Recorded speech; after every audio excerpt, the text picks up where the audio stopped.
Good evening, ladies and gentlemen. For those of you who don't know me, my name is Michael Blakely, and I'm the founder of Entrepreneurs Collective.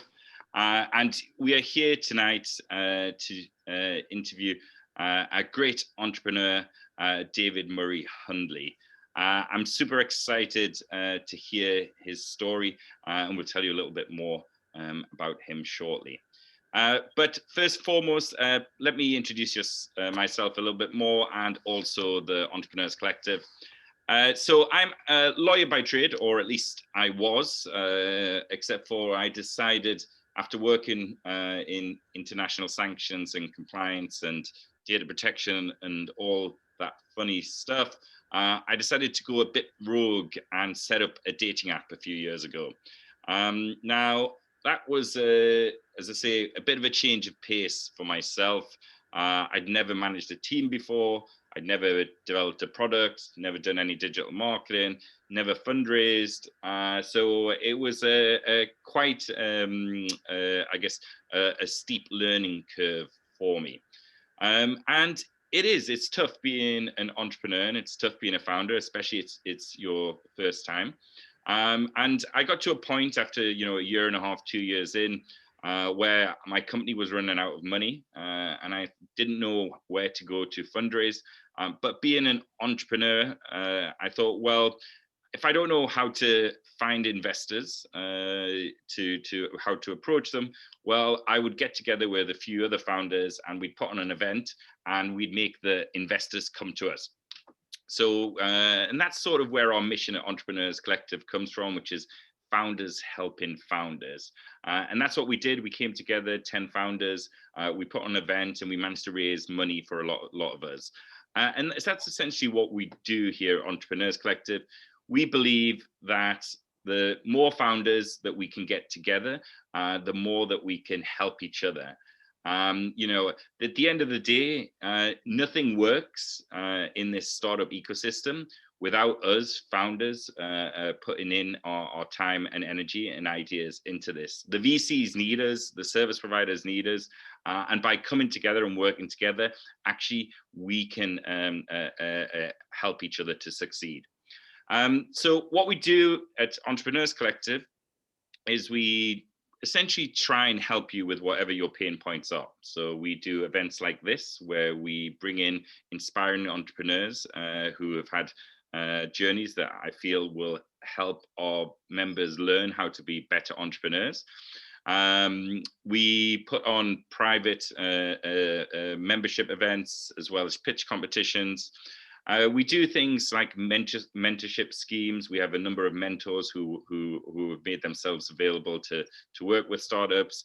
We will help you with things like deck reviews when you want to fundraise. We've negotiated 40 to 50 partnership agreements, discounts, and credits. And we can also help in some circumstances with fundraising, and we're helping a few startups in that regard as well. This is just a few of our benefits that we've negotiated. So we can give you £10,000 of AWS credits, 15,000 a Stripe, 10,000 a Segment, free access to everything from SendGrid to Mixpanel, Customer IO, and even 90% off great products like HubSpot. So that's just a quick intro into what we do. We're not here to it's not my mission. My mission is to help, was to help my own startup succeed. And I'm still running my own startup as well. So I'm a firm believer in, helping founders to really sort of, to really grow. So, if this is of interest to you guys, then please do reach out to one of our team. We do try and keep the costs low, and I think membership for seed stage is currently starts from about £45 a month, and we think we really give excellent value for what we do. In terms of a few admin rules before we kick off, if you have any questions, please do pop them into the chat. We will be interviewing David for for roughly half an hour, 40 minutes, and then we'll turn to the audience to give some questions. If something pops up during the way that I think is relevant, I may ask the question, or I may actually ask for your name. We'll unmute you, and then you can ask the question direct to David. And we like to have make it interactive in that way. In terms of the chat, this is something that we sort of struggle with. We want you guys to chat and to connect, and there is a networking session after the interview. And that's the opportunity for you guys to promote yourselves to each other. What I will ask is, while we're doing the interview, please respect both myself and the interviewee by not promoting your network or your company whilst we're doing the interview. This session is to focus on, for this period, learning about their journey and how that might help guide you, not for you to promote your company. Okay, so now that we've got this out of the way, I'm going to introduce you very briefly to David Murray-Hundley. David, just double check that you're still with us. Yep, still here. Perfect. And great to see. David is the first person we've ever interviewed outside. So I think that bodes well for our British weather. So great to have you with us, David. Thank you. Thank you for inviting me along. So. Yeah, well, I think we even got a smile, which sort of bodes well, given his nickname as the grumpy entrepreneur. I'm excited to hear a bit more about that. David is a serial founder, investor, and board director. He's helped over 2,300 startups in 2020 alone. I know David myself personally because when I was at the start of my journey, I used to have a co-founder with my dating app. I ran into some difficulties and actually took advantage of one of the sessions to speak to David, and he gave me some great advice at the time, which I'm not going to repeat. But he was it was, for me, as someone at such an early stage of my journey, I think only 3 or 4 months in, to chat to someone like David was inspiring for me. So David, has been through the full remit. IPO'd a company on the NASDAQ for $22 billion in 1999 at the tender age of 27. And 24, sorry, 24. Oh, wow. Okay, even more impressive. Okay. And then, and even on the other side, went bankrupt at 30 and reinvented himself to the great success again that he is now. So that sounds like a hell of a journey. So I think I'm going to kick off to just by saying, David, great to have you here. Love to hear a little bit in your own words, a bit more about this journey. Tell us how you managed to achieve all of this, and give us some insights into the journey. Yeah, sure thing. So started. It's kind of a bit of a movie thing during my 20s. So age of 16 was kind of life threw a few unplanned things at me, family-wise. So I found myself at 18. Just trying to survive as an individual, both parents gone, and at one point, just so I could work, I was living in bus shelters in Milton Keynes on the Blakelands housing estate, and then I kind of just never lost that drive in me that I knew something was going to happen. It was better than what I was in at the current time, but I didn't mind that it was going to take a lot of work, a lot of grafting, and I ended up. At the age of 21, blagging a job with a tech company. So I'd got a pretty big tech background at that point. I'd written a computer game when I was 11, 12 years old that was commercial. Was quite bored of tech, actually. I wanted to be a racing driver, so I don't know what happened there. I went down a news agents in Banbury, which is my hometown, on a housing estate called Bredge Hill. And it's actually where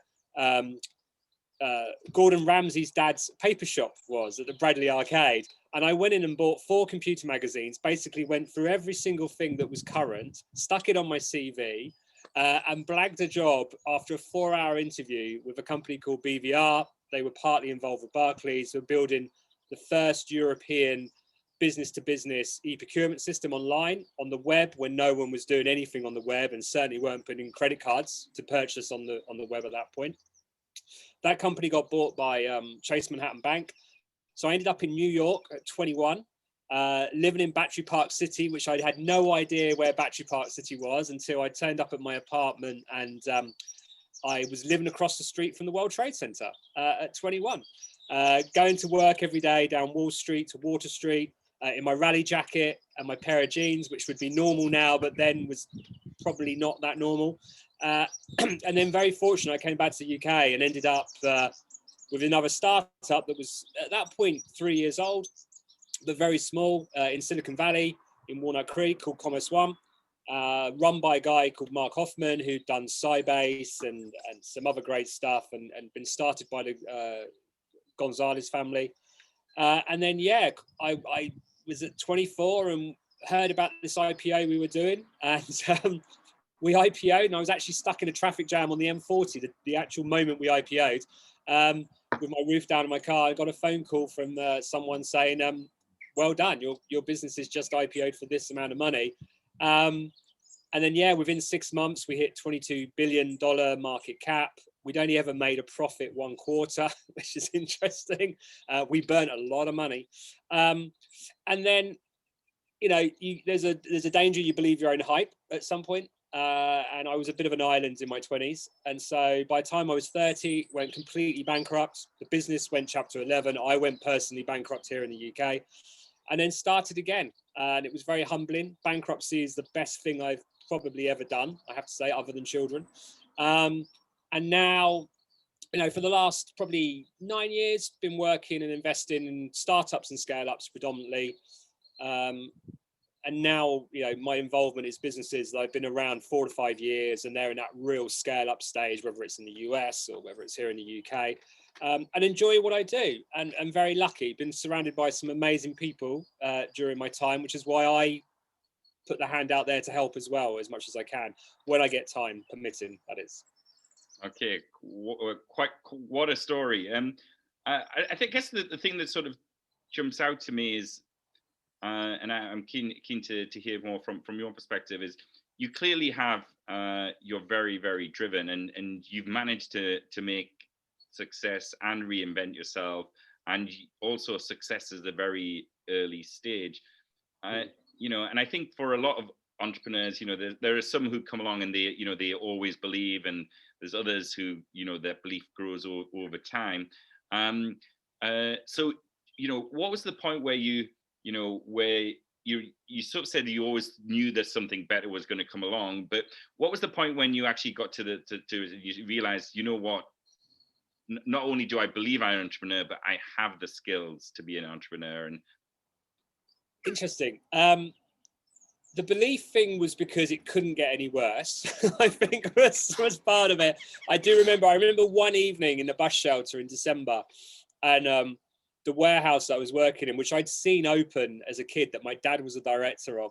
And I remember going, it can't get any worse than this. This isn't how it was all meant to happen. I laugh about it now because I was kind of even then going, yeah, this isn't right. But I think you have lots of different moments. I've always lacked confidence, actually, interestingly, or self-belief, confidence. I'm very hard on myself. So it's probably only in the last 10 years that I've got a real confidence thing about going, I can do pretty much anything I want to do or put my mind to. Then, you know, in my 20s, when did I think I had the skills?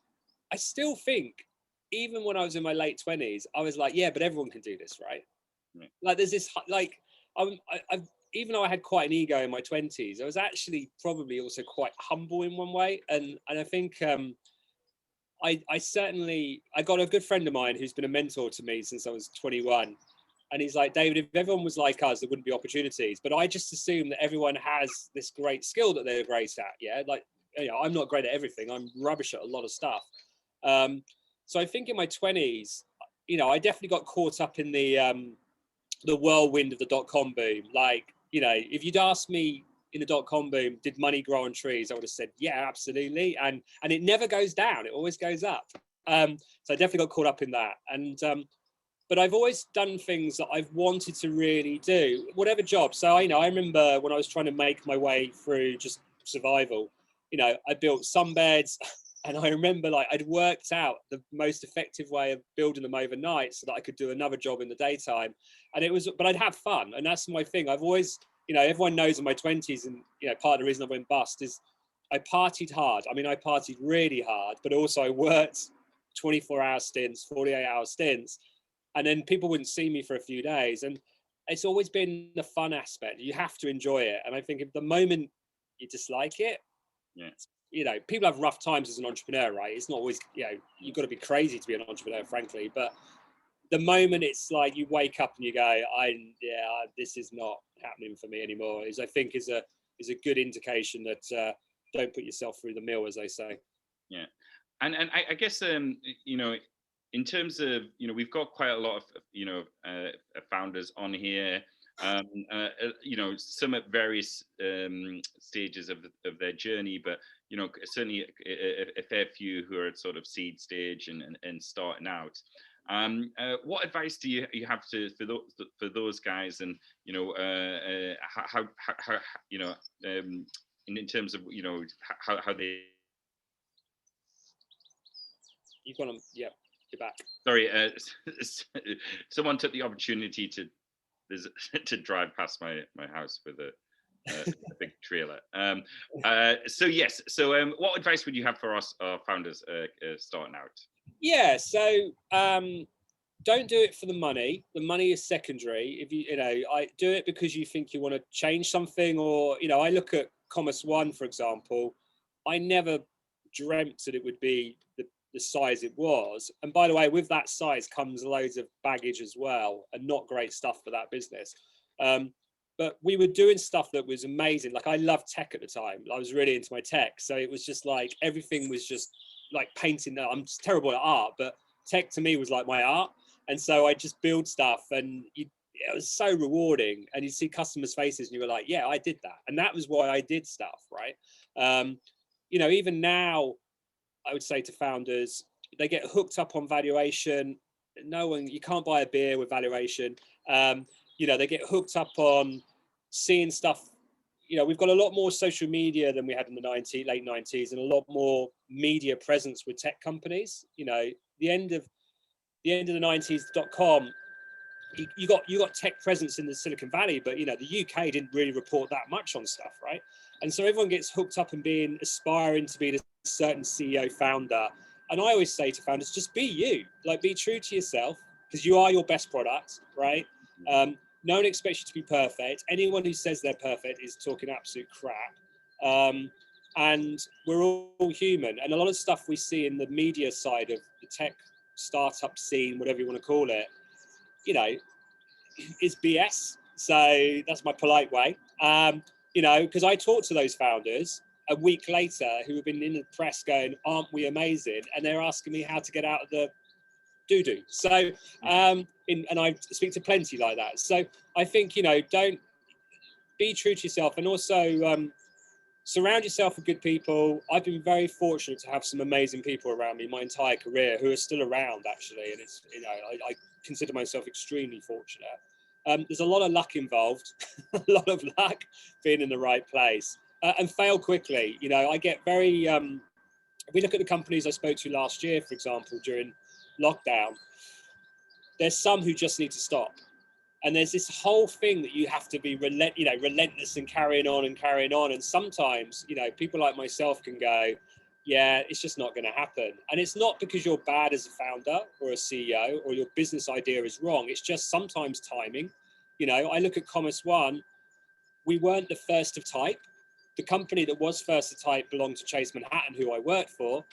And they went chapter 11 the same year that we went IPO. So there was a massive timing difference in there. So I think, just bear that in mind, and don't be superhuman, because no one's superhuman. Yeah. And obviously, you sort of, there was the IPO, and then you say, you say, going bankrupt is the best thing that ever happened to you. So it's quite a bold statement. I'm keen to hear a bit more, because I guess generally most people would see bankruptcy as maybe not the most positive thing. But I mean, when I went bankrupt, it was still 3 years then, so you had a 3-year thing of being bankrupt. Why was it good for me? It was like being back in the bus shelter at 18. I remember saying to the county, and ironically, I went bankrupt in the Milton Keynes County Court as well, which is where I used to sleep in bus shelters. Yeah. How weird. But I remember saying to the judge, like, this is a good thing. I think I would have been, my lifestyle was pretty crazy, and I think I may not have been here if it had carried on the way it was. I became very reckless. I do think we have a responsibility for companies and founders who are successful at any age, really, but certainly a young age, to guide them a little bit more, because you suddenly give a 24-year-old a lot of money and he has no family, he's going to do silly stuff. So lifestyle got a bit carried away. There was, bankruptcy for me was very humbling. It made me realize who my friends were again. It made me realize what I was good at. Suddenly I've got to survive, and you have the tools of the trade. And so, yeah, it was a good experience. I honestly don't regret it. It wasn't pleasant at the time, and anyone who ever goes through it, it's not pleasant. But I was the only guy who's probably turned up to bankruptcy with no lawyer, and against a very well-known legal firm, and they're 3 lawyers, and gone, bring it on.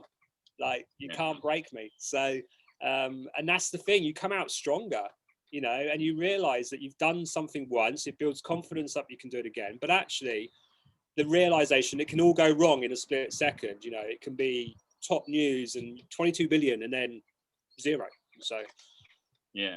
Well, I think one of the things is that comes across, and having spoken to you previously, and even in these questions now, is why does everyone call you the grumpy entrepreneur? Because you're extremely positive. It was my wife. so years ago. Yeah. So my wife's from a very different world to me. She actually was TV producer, so different world to startup world. And I'd written a book in 2012, which I'd never published in the end, but I needed a title for it. And my wife said the grumpy entrepreneur, and it's kind of stuck with me. And I now trademarked it because someone tried to steal it. But it is good. I'm pretty cool with people, as you know, but there's moments that I'm not with those who deserve it.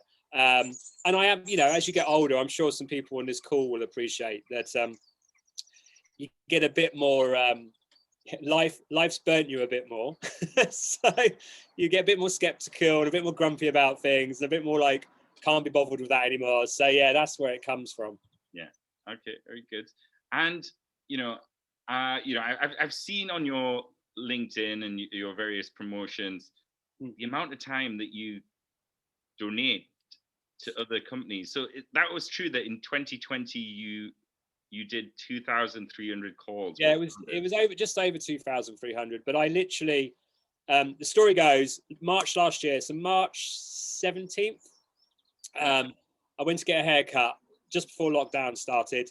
My friend's salon, he'd only just taken it on, got a new baby. He was thinking the business was going to go under with what was looming ahead in a couple of days. And I went and got a coffee from a coffee shop, private coffee shop. And the guy was literally thanking me for buying 3 massive slices of Victoria sponge and whatever, right? And I was saying to him, it's going to be okay. Like, you're going to be all right. And things will figure stuff out. And I remember emailing, my birthday's on the 19th, and I remember on the day of my birthday emailing Russ Shaw, who runs Tech London Advocates, and going, we got to do something. Like there's going to be carnage in the next few months. And I think at that point, I knew in my heart, I'd kind of planned for lockdown to be a lot longer than they were originally telling us. So yeah, I put a thing out on LinkedIn originally, and it got shared and that. And then it became like, I opened my calendar up. And so at one point, we had the girls homeschooling, and I was like, lots of people went on walks with me, like while I'm sorting their business out. A few people heard me shout at my dog when he was trying to chase deer or had found a dead deer. There was those stories. I walked so many kilometers, it's unbelievable. I even ran at some point and did calls because I was just like filling the time in, and schooled the girls as well when it was my turn and not my wife's. And yeah, I ended up I always thought it'd be like 100 companies or something. Yeah. It was very time demanding. I used to start at 6:30 a.m. and finish like 7, 8 o'clock at night on calls. And some days I'd do 10 or 12 calls, 12 businesses. But it was really nice actually, because you kind of have to break some bad news on some. Yeah. There was one, I remember right at the start, and he was in a bad space personally and with the business, and I went, you gotta shut the doors, and no one likes doing that when you can't figure out a solution. Others, I helped, and I'd get an email saying, wow, you helped me out and I took your advice and now it's worked really well, I'm doing this. So that's really cool. And I hope I saved a few businesses and helped a few people. I've cut it down this year. I'm still doing it effectively, but not the same numbers, because it's just, I've got a day job. Yeah. And why do I do it? Because you know what? I'd hope people would do it for me. So, and I think we're in the startup world, entrepreneurial world, we can be very take sometimes. And, maybe I'm humbling with age, but with children and stuff, I go, you've got to give back. And I always said I would give back all the luck I've had and the amazing times I've had. So it was my opportunity. Yeah, no, great. And so also, I guess one of the main areas that our founders generally ask about is fundraising. So obviously you've IPO'd a company and you've raised funds for others. So do you have any tips for some of our founders who are out there looking to fundraise? And I guess what is probably not, I certainly, I think things have got better since, 6 months ago in the middle of the pandemic, but it's still a pretty tough out there. I mean, I think if you're at seed stage and you're pre-revenue, that's tough. I mean, it's always been tough, right? But here in the UK, particularly tough. And I'm even thinking that SCIS and EIS isn't invited enough on some deals. So I think the whole, there used to be a thing, it took 6 months to raise money. I'm seeing a lot of stuff on LinkedIn at the moment of seed round businesses closing that were talking to me 10 months ago. So you go, wow, it's taken some graft and some time to get those over the line. So I'd definitely be planning out to take your time on the fundraise. Certainly very early seed stuff. VCs are definitely wanting to spend this year. I mean, compared to last year where they were looking after their own portfolio, there definitely seems a desire to do new things. I'm seeing a lot of US inbound coming into the UK, interestingly, as well. So there's a lot of interest around that. I think there's a few articles that have been done in recent weeks, and I've certainly seen it on one of our businesses where we've had acquisition kind of interest on the business, but there's a lot of funding interest as well on a lot of UK businesses.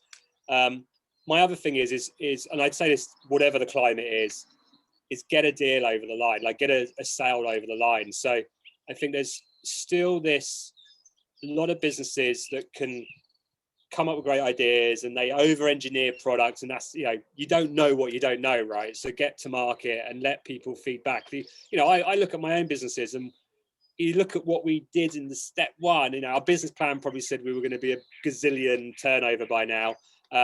And our product was like perfect for the client, and our client has managed to change that product to what is now a good product, right? So I think there's an element of that. People like me, even today, we just want to see one deal over the line, or near a deal. You'll stand out. It's a very noisy space still. And I'm definitely seeing since January, I'm getting a lot more decks through on businesses. And it's tough, right? You got to shout the loudest. And it's sometimes the best product gets overlooked because someone's very good at pitching. I think I would definitely be learning to pitch via video.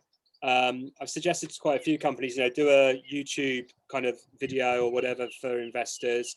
Don't make it too creepy that it's personalized, but just, enough that someone can get, the gist of the business in 60 seconds. I've just gone through about 40 businesses for a thing in the US, and amazing how many are bad at pitching on video, just appalling. And I'm like, wow, that's the first thing I see now. before your deck even, and you've put me off. So, there's elements of that.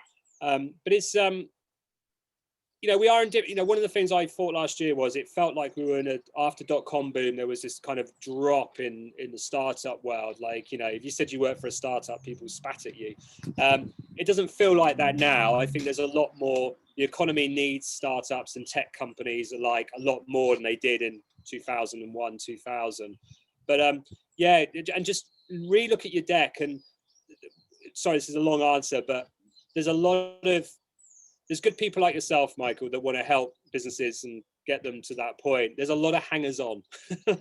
I spoke to a business recently, and shows you what a small world it is. And they were saying, "Oh, do you know this person?" I was like, hang on a second, because David keeps everything. And they'd done a bit of a dirty on a business like 6 years ago. And I'm like, yeah, it's a small world. So I think, beware the hangers on to raise money. And just we were talking earlier before we started, those founders that literally risk everything on their credit cards and just, put their own skin in the game, which is massive to them, is a big deal. Great for investment, because you just go, they are so committed. Like, they're not going to walk away when it gets a bit rough. And they've maxed out their $5,000 on their credit card. That's a big deal, right? So, yeah. Be different. I guess on that point, I think that's a sort of a good point, and this is something that we try and address and deal with at Entrepreneurs Collective as well, is how to manage your mental health, like, as an entrepreneur. And I think this is really difficult, especially now, where frankly a lot of us entrepreneurs and founders, previously at least you were stuck in your shared workspace or WeWork, and you could go and have a few free pints at the end of the day, or go and chat to one of your other founders. But actually now, for a lot of us, either you're stuck at home by yourself working on your startup, or with your family. And if it's going bad, you can't always turn around and tell them, because maybe you've left a job or you've left something to do it. And you've really been through the ups and downs. And what tips do you have, or any advice on sort of managing your mental health and trying to? It's been particularly tough in the last year. I spoke to a lot of founders, certainly at a certain age group, that were on their own, stuck in flats in London, which could have been anywhere in the world, during lockdown. And I could hear a lot of struggle. And it's heartbreaking, right? Because nothing's worth that much that it should make you ill. Back, when I was in my 20s, I had mental health problems. I'm quite open about it. Interestingly, my unhappiest part of my life was when I had too much money. It was the unhappiest I've ever been in my life mentally. And it caused me more problems. And I had a few scrapes with a few things and etc. But now, I went to a shrink, and and I went to a shrink quite regularly on many different occasions, because I'm that type of person. And I think when you're entrepreneurial, because you're a little bit maverick, a little bit bespoke, that you're going to have an element that is a little bit not the norm, sort of thing. To not pay yourself is kind of crazy, right? So, not pay yourself, to put your through, terrible things, and then you could just go and have an easier life is, but I think that there is a, I look at people on their own, and talking to an app and that is not enough. I mean, so I always use exercise. I mean, exercise, during lockdown, I'm very lucky. I have a family, and felt very fortunate that we were all locked together, but it drove us a bit nuts at times. But I was just running. In fact, the helping startups was actually a bit of removal from the world, if you like, to help, right? Because it kind of makes me feel empowered about a few things. But I say to founders, exercise, and don't go to a gym. Run around your park, man. Don't go on a treadmill. Like, get the exercise. It's great. And I wish I'd done more of it in my 20s. I was probably exercising around nightclubs and bars and stuff more than I should have done. But I couldn't do what I do today at my age without running every day, cycling. I couldn't do it. I just couldn't do it. And we live, in the countryside, and we're very fortunate. But I would say to people that there's a lot. Someone put something up the other day that's a friend of mine, and I can't remember exactly, but it was an image saying how you see your life, and it might be like this 1%. and how you see others' lives is 100% amazing. Don't guide yourself on other people's lives. And I think we've got a world where people go on Instagram and stuff and just see all the good stuff, and it's like, it's mostly BS, right? So, and talk to people. You know, you'd be amazed. I was amazed when I got quite poorly mental health wise, that friends of mine who I never felt I could bring the subject up, because it was like a weakness. I think males are a bit like, oh, I'm weak if I go and say that I'm, you know, having issues. Do you know what? I think we live in a very different world now. I think people are a lot more receptive. And I think, you know, it's a lot more, it's okay to be a human being. Whereas maybe even shorter time as 20 years ago, it was still quite difficult to do. Yeah. No. Yeah. No. I totally agree with you, and I think for me, you know, speaking to someone, I think is also very key, and you know, sometimes it's maybe, you know, and I think like certainly with the Entrepreneurs Collective and with other businesses, I know that at the point where I was running, you know, pretty much about to run out of money and my business go under, you know, I was lucky enough that frankly at my workspace I had 4 or 5 other founders there, and we used to go for a beer, and you know, and that's, I think, you know, just being able to have a beer and just be like, oh actually my funding has fallen through, and the guy's like, oh, that's happened to me, and that's happened to me, and everyone suddenly you realize, actually, oh, it's not my fault that it's happened. Actually, this happens in business. You know, people change their mind. It's a very British thing. We don't talk about stuff that's failed enough, right? So I know most of my career was in the US, right? So if you fail in the US, that's success. You love it there, right? Yeah, right. So when I am bankrupt, everyone's like, awesome, sort of thing. Whereas here, it was kind of, like it's a, I don't know if it's a British thing, but there's definitely a. I think the same. I've seen it before in the table of Americans. I was like, oh, let's go and get a beer. And we're like, oh no, we've all been to rehab. And everyone's like, oh great, you've been to rehab. Yeah, okay, we don't talk about failure. And I think we need to talk about failure. No, there's too much how great stuff is. And it's like, well, you know what? I bet it wasn't great all the time. And I think there's a lot of, you know, I think the other thing as well I would say is when I used to do the real hard, and I started off with this, I'd do 24-hour stints, like no sweat, right? I've done 48-hour stints, no sweat as well. However, I'd go and party for 48 hours. That was my release, yeah? And, you know, it wasn't probably the smartest thing to be doing when jumping on planes all the time, but I was like, that was my life, and I was able to do that. I think there's definitely, you have to find your release. And I think people get hooked up that they, like, I wouldn't do 24 hours now because I don't need to, and I don't think you have to, actually. So, getting in balance.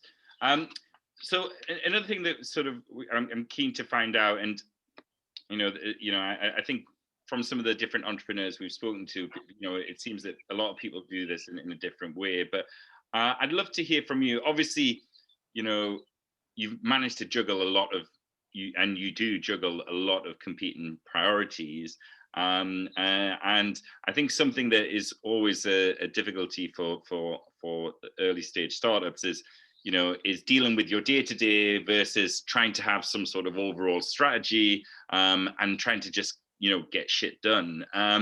Could you have some practical tips on how do you manage to get so much, you know, done and squeezed into a week? Is it, you know, do you have some lists, or what's your way of doing it? Well, I kind of have a thing now that I do the least amount possible, which is kind of my ethos. So the least amount makes me happy. I used to, I guess it's an interesting question. I went through the list phase.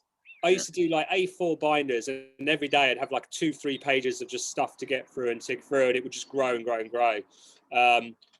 That works quite well. The other thing I always did as well at the beginning, I'd still have a journal, but at the beginning of the year, I used to, on the 1st of January, do what I wanted to achieve in the year as me, individual, and the business and stuff and things around. And then I'd refer back to it at the end of the year and go, what did I do? Just to give myself a bit of a tap on the back and go, also, I'd forgotten stuff.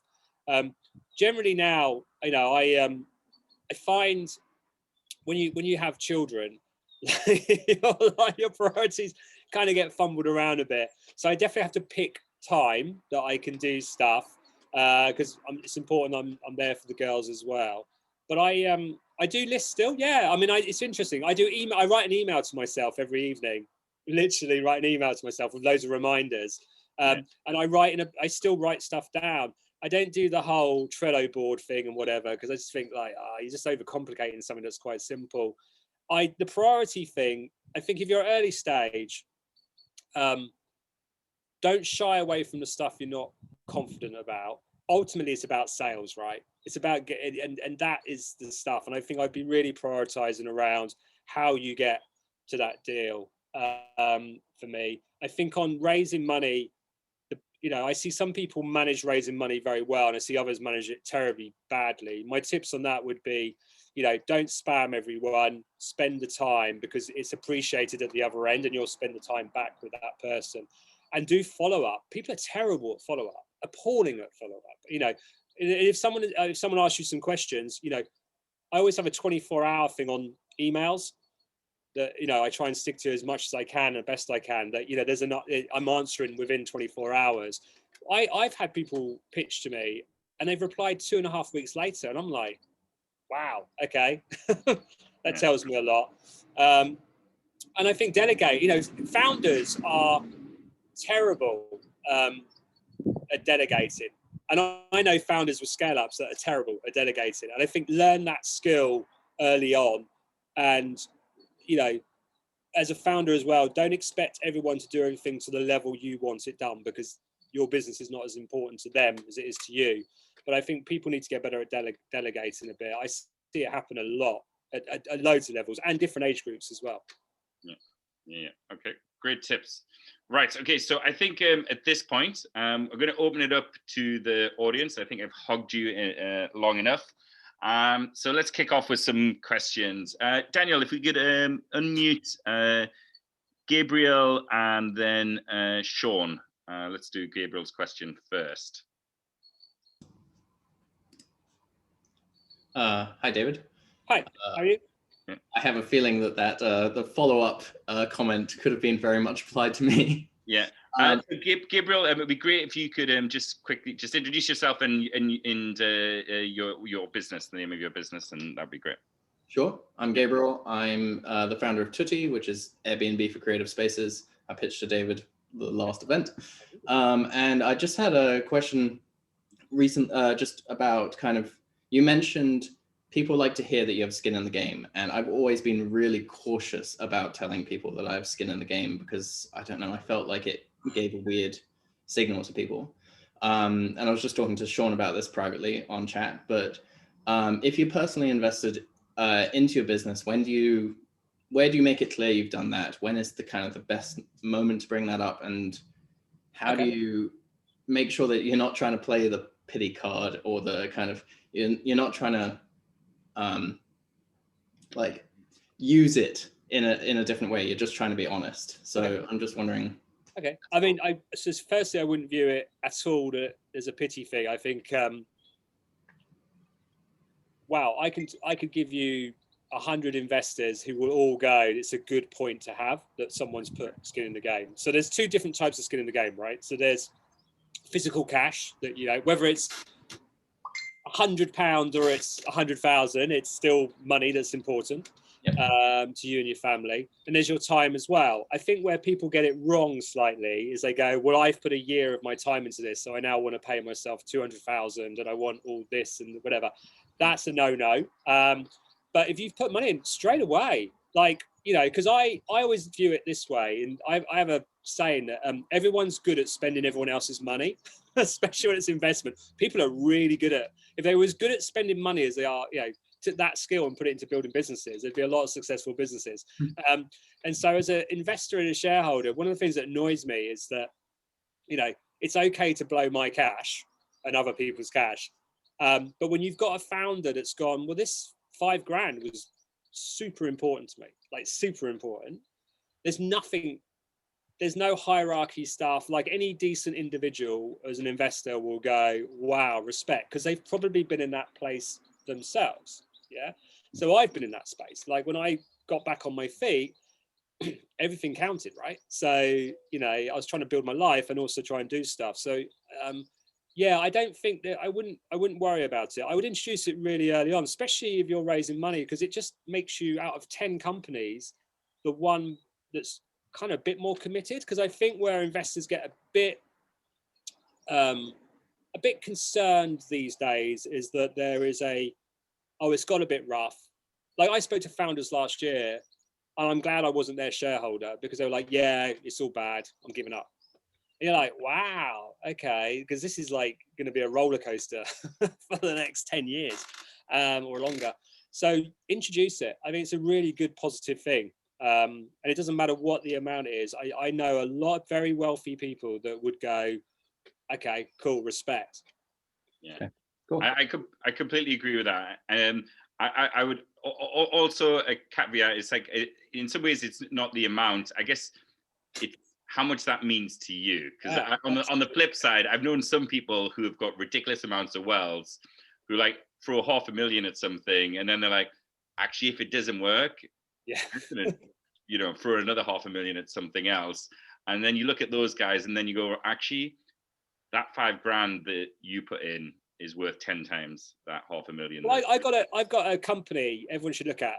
This is a case study to go and look at. This guy's called Elliot. Elliot runs a company called The Bunch, and he's 25 years old now. But when he was in his second year at university, he was going to be a professional rugby player, and basically got septicemia and was very ill, and it ruined his rugby career. So instead of going to Australia, he built this business, did $1 million turnover in his first year.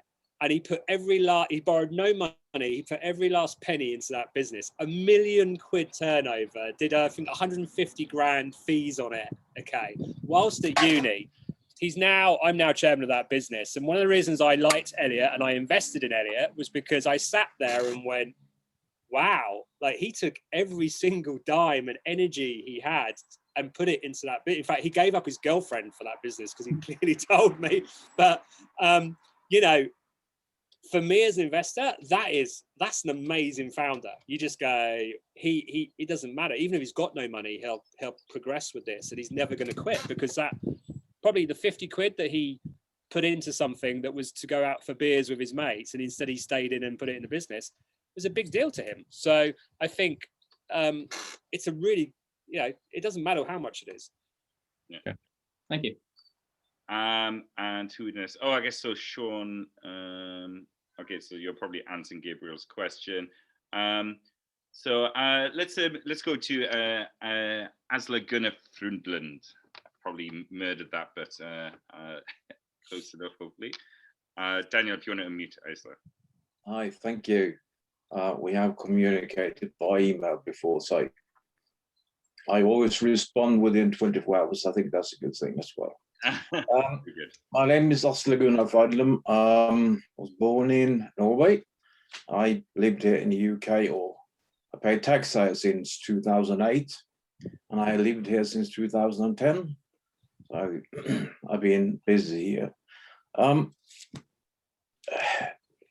I did exactly what you said, David, and I said, okay, I take the money I have, all the savings I have, after I lost everything I had. I mean, my business, I won't say the numbers, we are talking a few millions. And when you lose all that and you go from the street and up again, you say, well, what can I do good? And everyone is being bad to you. I'm an engineer in robotics. So I set out to help people in South America. Indigenous people, I did. I helped them come back to life. I helped them register companies to keep safe their ground. I did in Brazil, I did in various countries. And I thought, well, all of these people, they are lack of one thing, and that is the proof or the evidence of what they do is something that no one can deny them. And that word is sustainability. So everyone talked about it, and I wasn't sure about it. Even I have a friend who has a Nobel Prize together with Al Gore in this area. And he said to me, you know more about this than I do. And I said, okay, we need to develop the technology necessary so anyone can sit on their computer, whatever you are, 5 years old or 500 years old, you have to find out if you deliver what you do now, is it sustainable or not? And I can tell everyone here, none of you is delivering sustainability. Because you don't have the tool I have, which is the Wonder One. I don't want to offend anyone, but okay. Sorry, Asla. Sorry, I've done this with professors in university, and they don't want to speak with me about it because of huge investments in universities. But I wonder, when you have developed something that everyone wants, everyone talks about, and when you have it and can prove it, everyone likes to deliver what is, whatever it is. How do I explain this to correct people? Who can I speak to? How can I show something everyone wants, and in the end they don't really understand, because of course technology is complicated, but what it does is what we have been waiting for 33 years. And I can prove it. I can go in court of law, I can prove it. And I want to do it also for the UK economy, because they... Okay, Asla, we're going to stop you there and hand over to David. I guess it seems a communications question here. So a technology that everyone should want, but how do we get that across? And I think it was around sustainability, right? If I capture that part, right? Yep, cool. Seeing a nod. Yeah. So I would, interestingly, a good buddy of mine who's quite a big brand out there, or family brand, but been involved in motorsport for years, and obviously that's not been very sustainable, right? And we were talking 2 weeks ago when we were having coffee, and he's now focused on this legacy for the family name when he's moved on for his family around sustainability, and very much so. And it's interesting that I wonder if the challenge for you has been is that the last 20 years, there's been certain aspects of business where I guess you could put some med tech in there a little bit, right? But it was big numbers out the back of it, probably some educational tech stuff out of there as well. And there's been sustainability and, green, right? Let's just say that, okay? And I think there's been I don't know if it's been the VC world, it's just gone, it's not been sexy enough, or actually it doesn't have, it's been too complex to understand, or the timeline on it has been too big that people have shied away. What I would say to you, and this would be the positive, is that in the last 2 years, I've seen more, and it's still got to go somewhere. I don't think it's there yet, but I've seen people receive it more in terms of investment wise than I have done in a long time. Okay. And I've seen, I think businesses today, if they're not doing something that's sustainable for the planet, etc., in the next 10 years, 20 years, they're probably going to fail. And I put every type of business in there, and you look at automotive space as absolutely gone, right, we have to go and do this, and that's what I know very well. So I think maybe the people haven't got understood you because the timing. I went back to timing earlier on, and I wonder if it's a timing thing, and the time might be now, right? So I think get that pitch in now. I'm seeing funds start up everywhere. I question some how good they are, but there's definitely more money going that way, and I think. I see a generation, I'll finish this generation at 15, I help young enterprise, and there's 15 to 17-year-old children that are going to change things. Okay. So my generation definitely hasn't for the most. A generation below that hasn't really. There is a generation at school who do nothing. I've done young enterprise for 10 years, and they pitched to me, and it's the first year this year that I saw them all talk about community, sustainability, and they're really like it's not fake, they're real about it. So, fingers crossed, that's the turning point. Okay, great stuff. Thanks. And okay, so now if we head over to Dan Gable, has a question on investors. Hi, yeah, thanks for that. So basically my question is around kind of sort of funding, really. I've got a small video production company that's doing quite well financially, but I don't really want to scale it. But then we've got a startup that the production company is funding that is really scalable, and that's where the focus is. So the question really is, how do investors feel about kind of these two companies? You know, does it feel like a conflict of interest, or what's the perception there? Yeah, so I guess there's definitely a perception thing about where a founder CEO is spending their time. So I meet quite a lot of founders that might have businesses that interconnect, and they're doing a very good job of focusing on all of them, but investors want you 100%. So I think there's that story you probably need. You strike me as a person who can come up with a story on that, right? So I think the story on that, there's obviously the legal entity as well, right? And I see a lot, you know, as a shareholder, you want to know that your investment is in the IP of that business, and someone's not going to come along and take that value away. I think if you can do that, then it's okay. You just got to have a story for it. And I did it last year with a guy who had an aviation business that did aviation training, and then had another side to the business. And because of lockdown, one became the better one, and it hadn't previously. And he was like, what do I do? And I was like, you know, you just got to get the story right and either put them together, or, you know, you just, you know, there's reasons why, if you've got two reasons to be bought out as a business, then why not have it as one? I mean, a quick question: are they legal entity in one, or are they two separate things? No, they're two separate. The reason is only purely EIS funding, because the other one wouldn't be eligible. So it's yeah, that's the only reason, actually. Right. Okay. Yeah. It's about, one of the things that turns me off decks is when I get a deck through, I go on LinkedIn straight away, obviously, have a look at them.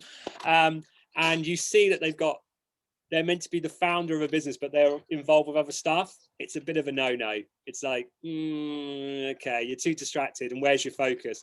But I think if you get a good story around it, and it sounds like your two things you're talking about are very similar. There's just one that's obviously got the IP around it, right? Yeah, exactly. They're very connected, and they help each other. Yeah. And I mean, is one very services-based, I'm sensing? Yeah, one services, one software, exactly. Right. So services business never going to get a big valuation, right? And the multiple, etc., as you're finding out, I'm sure. But there's no harm in. It sounds like you got just have a good story around it.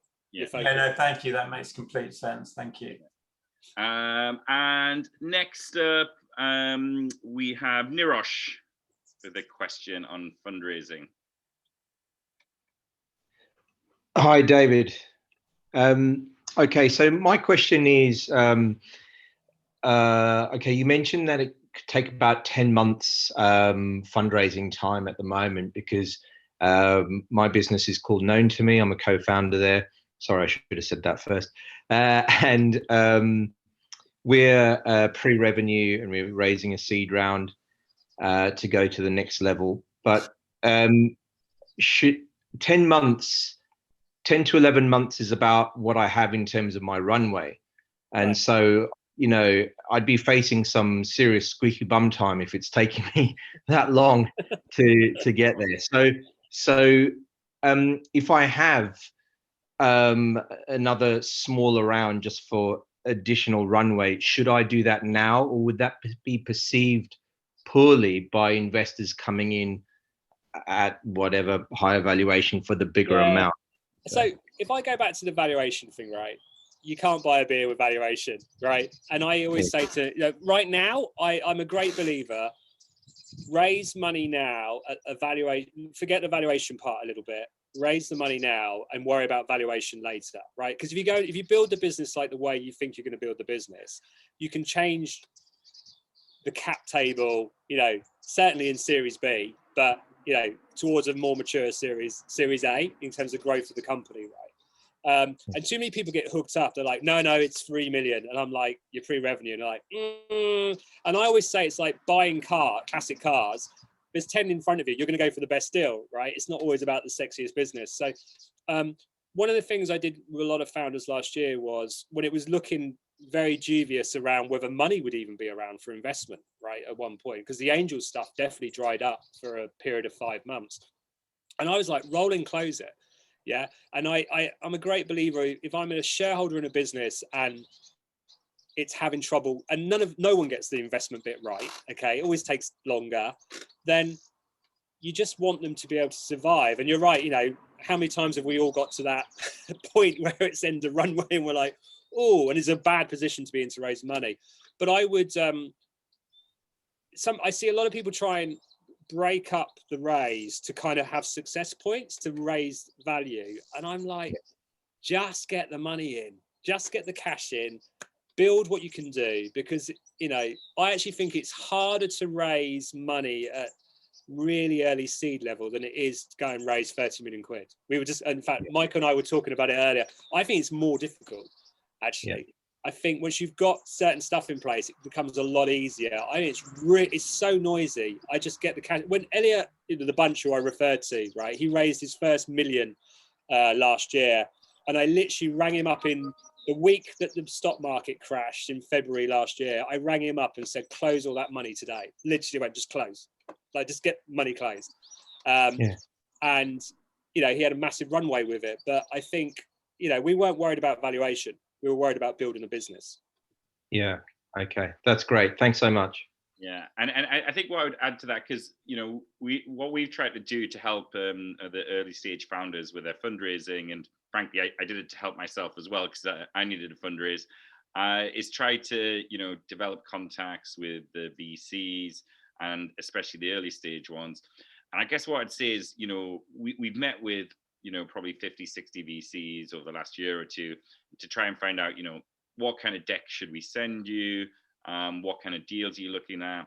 And, you know, and what I say to, you know, what I see a lot of is very early stage founders thinking that they should be going to VCs. And frankly, at the point when you're pre-revenue and you've got, you know, maybe 6 months in, the only one who's really going to invest in you, unless you've got some IP or something, is probably a friend or family or someone who knows your sector really well and gets that it's a nice idea. Because the VC guys, most of those guys at the early stage, I talk to them and they're getting 200 decks a week. and they're like, oh, we do one deal a month, but we get 1,000 decks. So if you try and put it into context, there's 50 entrepreneurs on this call.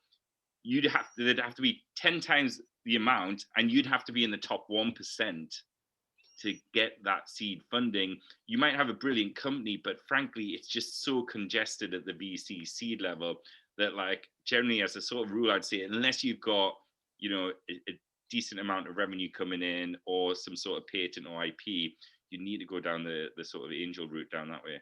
Yeah, and personal connections as well, always a good door opener. And one thing I always say, just on something that Michael just said, was people write decks about themselves.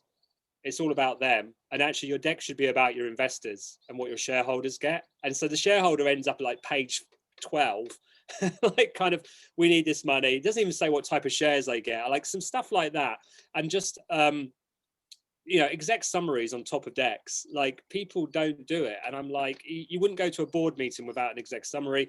You wouldn't do an agenda with, like, just get in there with your 60 seconds on that one page at the top and go, boom. Because if it's someone like me who gets, for some reason, gets loads of decks, that is the bit that I read. And that's immediately the hook. If I see traction, I see put their own money in and whatever, I'm like, oh, okay, hang on a second. This is interesting. Forget what the business is. I'm interested in the founders and their story and what they are, because that's what makes a business. And as an investor as well, I might spend the next 10 years as their investor. So I better get on with them. Yeah, no, completely agree. Okay, so we're going to move on. Last couple of questions before we move to the networking phase. So we'll head over to Paul Harvey, who has a question for you. Super. Thank you for having me on. And Michael, if I can tell you just one thing to you, I've just joined these over the last couple of months. I've retained Claims Direct. These sessions have been great. So I just really thank you for all of this. It's been really thank you. That's brilliant to hear. That's what we're here for. So I strongly recommend, and for some of the other founders, these are on YouTube. So if you need to catch up on some of these, definitely listen in on that. But David, I am Well, we're definitely going to come out of stealth shortly, and definitely use I've been given counsel to use the SAFE structure, this advanced subscription agreement.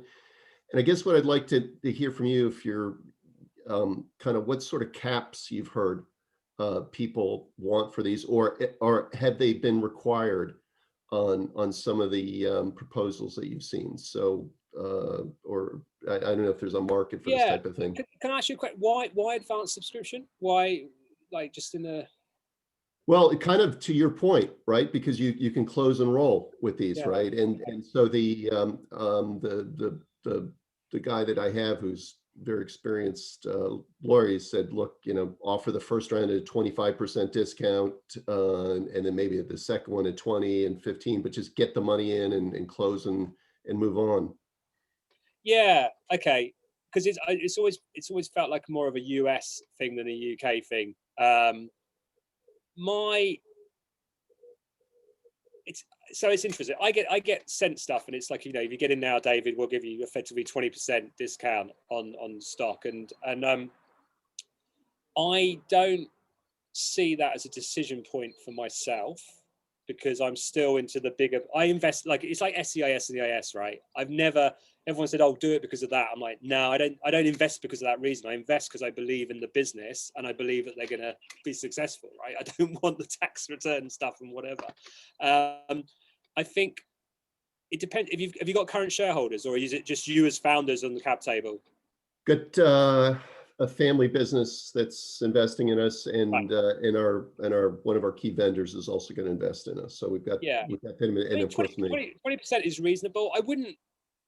I wasn't putting. Yeah, no, I mean, I was asking what I guess the two questions. I mean, caps on these, and have you seen? I'm just trying to figure out where the market is. Yeah, I mean, I generally see people that they're going to get 6 months runway out of each segment, if you like, and they're taking the first 6 months at kind of I mean, I personally don't think discount it, but I think 10%, 10 to 20 feels a bit tight, like a bit tough to be doing, really.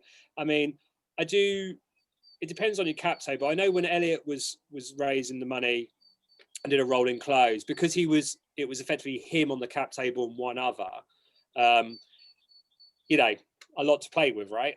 And I just think, you want to be in that Series A point at one point, personally yourself at 20%, 25% is where the VCs tend to want you. And like I said to the previous person, you can then rewind back on the stock stuff anyway, in terms of if you've been cut earlier on the cap table.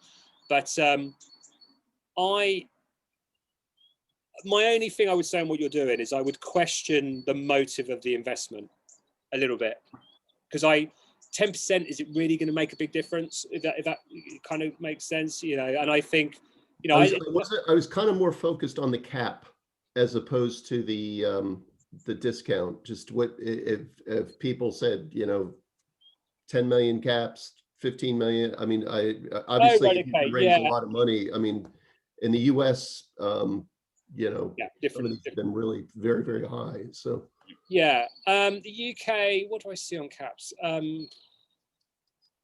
Wow, I mean, varies. I think I saw one a couple of weeks ago that was just at 4 million cap, right? I've seen others lower, not recently, but lower. And I guess it comes down to the ones I've seen lower have definitely had the attitude of they're going to go and build a business, and so it's kind of immaterial. Like, it's an issue right now, but they're not going to worry about it later on. I think one of the things as well, as I keep saying to businesses, is that ratchets when you get to Series A are a real thing, right? And so just plan now that you get to your Series A and you're dealing with a VC, that you're not kind of cutting yourself too hard when that ratchet comes along, because they're tough, as we all know. We've all been there, and they're particularly tough in the UK.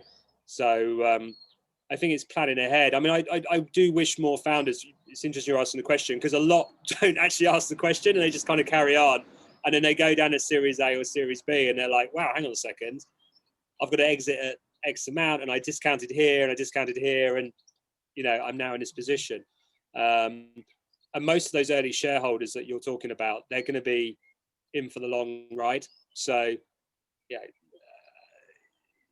I would, what I wouldn't be doing is being held to a discount later on that might cause me another ratchet as well, which I've seen recently on a deal.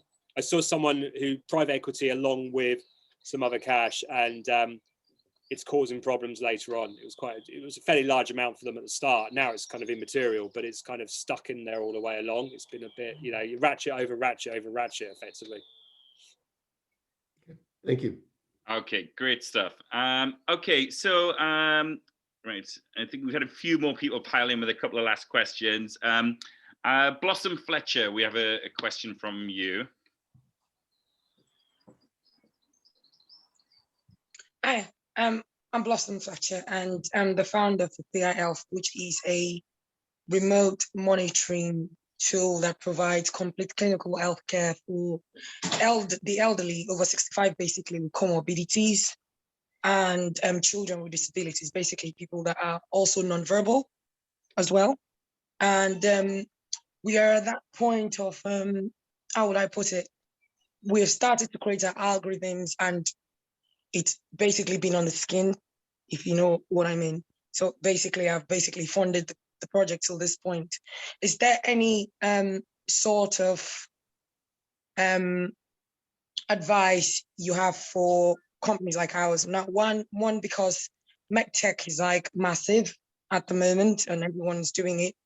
The way we stand out is that we provide complete clinical healthcare, including from the event of admission, from the event of senior doctors to post triage, basically reducing comorbidity spend, reducing bed turnover in hospitals as well, and making sure that post triage can be done remotely, monitored remotely as well, and including community care. I'm going to put you onto your question because this is for a question for David. Yeah. So sorry, no, we you know, this is not for you to explain what your company does for us. It's if you have a question for David, please. So the question is, how do we approach investors for something like this? Because one, it's quite common at the moment, everyone's doing it, but that's where those are the areas where we are like unique. Okay. So the type of investors, so obviously medtech, as you rightly said, is exploded even more so in the last year, right? And I've seen a lot of medtech startups that got ignored for the previous 5 years, and then suddenly we're raising money. What I'm seeing with the elderly stuff is interesting. It's definitely again become more important to people, I think, than it was over the last 10 years. Is the investors at the early stage tend to be successful people with either elderly parents or they're about 10 years away from them becoming that 65 age group. I know one particular guy who AIM listed a company back in the .com. He's had a couple of other businesses, and he's doing something in the US right now for elderly, and like, you know, he's pumping money into that space. So I think that I would look out for people, you know, who are successful that have that problem that's either they're dealing with or they're coming along with. There's a few funds like SFC, Startup Funding Club as it was known, who are looking at things like that as well. And I guess they want proof, right, that someone's going to use it. And I would be, there's plenty of 65 pluses out there, right? I would just be proving the product. Yeah, it doesn't have to be perfect. Does not be perfect at all. Just prove it. And then you can go to those people, and I think you'll probably raise money. You're in the right spot to do it. You know, they're definitely the right time to do it. And Blossom, reach out to me as well. I do know that there was an accelerator last year which was working through British Land, which was focusing on products for the over 65 and elder care. So I know some of the guys there, so I'm able to introduce you to some people there who might be able to help a little bit more as well. Okay, great stuff. Okay, so we're going to call it an end the questions there. Apologies to you guys. I know we didn't manage to cover everyone. But feel free to LinkedIn. I mean, if people want to, they can LinkedIn me a question or whatever. If that's helpful, Michael, as well. So. Yeah, that'd be great. So Daniel, if you want to put David's, oh, there we go. Look at that. Do it. Wow. Okay, so there's efficiency for you. So yes, and I guess just before we sort of sign off, any like final words from you, David? And I'd love to hear, what is the latest project you've got coming on, or is there anything that we can support you with from our community? I'm sure there is the answer to that one. My final advice would be, it's going to be an interesting few years, I think, ahead of us. I'm intrigued to see what economies do and how the startup world deals with it. So I think, it's going to be that roller coaster that we all talk about, and get ready for a bit of a ride of your life sort of thing. Do stuff that you love, enjoy it. Me, project wise, I have a very good friend of mine who was my first mentor at Chase, who's made a lot of money in a lot of businesses, and he wants to do one final business with me. And we're looking at actually helping companies that are so don't qualify for EIS, don't qualify for SEIS, are actually good businesses that are 10 years old, 20 years old, and their age group might be that the founder just, is in his mid-40s, mid-50s, whatever, and wants to get out. So we're starting to look at that space a bit more, because obviously it gets overlooked quite a lot. And there's some very strong businesses with good track records out there. And obviously I have e.fundamentals, which is going blazers in the US right now, doing very, very well. And the Bunch doing very well. And they're all going US stateside. It's like the Beatles again, or Oasis. Let's hope they do well. But no, it's really great. And I know a bit of feedback, Michael. I get invited to quite a lot of things and don't do them. But I have to say, I went on your previous one as well with the panel thing. Good questions and good group of people. So well done, mate. Yeah. Not bad. And we've never met. I know. It's always been online. I'm still looking forward to the beer when we open up. I'll get that. But I'm sure we used to do live events actually pre-pandemic. So we'll have to get you along to one of our and do this again when we can actually have some beers as well. But thank you again so much, not just for tonight, but taking the time 3 years ago to spend half an hour with me when I was having a really bad time. So thank you for that. Okay, so we're now going to push on to the next part of the section, which is our networking section. So for those of you who want to stay on and network and chat to the other founders, what we encourage you to do. Frankly, I forgot to mention first. Next week we have our startup monthly pitch event. So please do come along to one of these. We have an exceedingly strong lineup. I think one of the pitches is going to be on Dragon's Den either the same week as us. So should be some really, really great companies.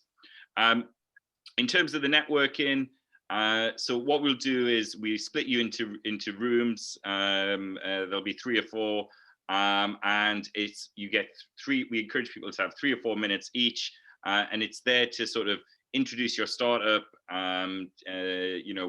We recommend sort of 30 to 60 seconds to try and explain what your startup does, to offer to give something, because this is a community and we want to help each other. And we all have individual expertise or things that we can help with. But also, if you're here and you're networking, presumably you want something, and we are in business, so do not be ashamed to ask for something. It could be help, it could be advice, it could be just have a beer with someone, wherever that might be. But these rooms are about networking, giving and taking.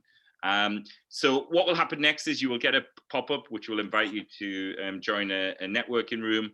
So for those of you who want to network, please accept, and then we'll see you guys in there. Once again, thanks again, David, and yeah, thanks. Okay. Awesome. Yep.